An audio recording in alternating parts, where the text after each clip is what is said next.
In this video, we're going to be going over how to set up category ID mapping for GunBroker. To start, you'll want to go to your account settings in the lower left corner, go to Mapping, and then go to Sets. Here you can either set up a new mapping set, or if you already have one for GunBroker, you can click into it to add more. You can see that there's already some set up. If you want to add another, you can click Add Rules. You would add your original category value first, and then the ID that you're mapping to. If you're unsure of these values, we have a spreadsheet with the paths on them with the IDs. In this example, I'll do shotgun shells to 3019. So we'll do 3019. Click Save. And now we can see it that it's converting from shotgun shells to 3019.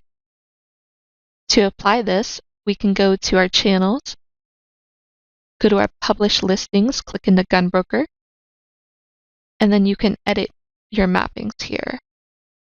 Just click through and scroll down, and then you can select your mapping template. You can edit it, or you can set up a new one. And then we would map it to mapping set. So we're doing the field listing category 2, and then we have it set to whatever our name was for that mapping set. As long as that's good, you can click Save. If this isn't selected and it's selected to something else, you can always click into mapping set because we're mapping to the category ID, and then you can set this up. Click Save. It'll tell you that it's been updated.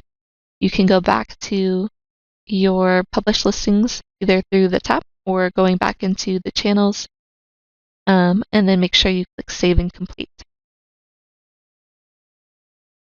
There is a secondary way to map your category IDs for GunBroker. This can be done within your View Categories section in your product catalog. After clicking in, you'll click Edit Categories, and then you can expand the categories that you're looking to edit. The way we'll set it up is to have a symbol towards the right of category so that it is something that we can pull in when setting up the mapping. We can refer back to our category ID sheet. In this case, I want the one for other ammunition, so that's 3020.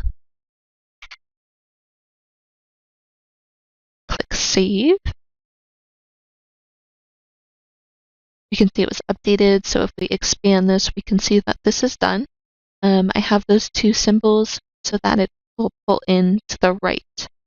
To set this up, we can go to Channels, go back into Published Listings, edit this, scroll through again. Make sure that your correct mapping template is set up.